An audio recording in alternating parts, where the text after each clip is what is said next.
SolveYourTech.com, your source for how-to guides and tutorials. Welcome to our video about how to make text bigger on iPhone 14. If this guide helps you out, then please consider subscribing and liking this video. If you would like to make the text on your iPhone 14 larger, then you can do so by opening the Settings app, scrolling down, and selecting the Display and Brightness option.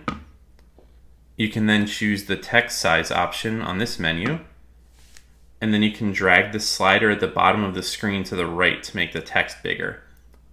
If you find that the biggest text size on this screen isn't creating large enough text for you, then you can go back to the Settings menu, then you can scroll down and choose the Accessibility option, then you can choose Display and Text Size.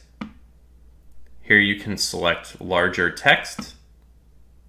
Then you can enable larger accessibility sizes, and then you can drag this slider to the right to make the text even bigger.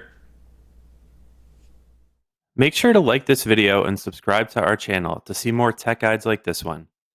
For additional information on this topic and to read the entire article, click the link in the description to visit solveyourtech.com.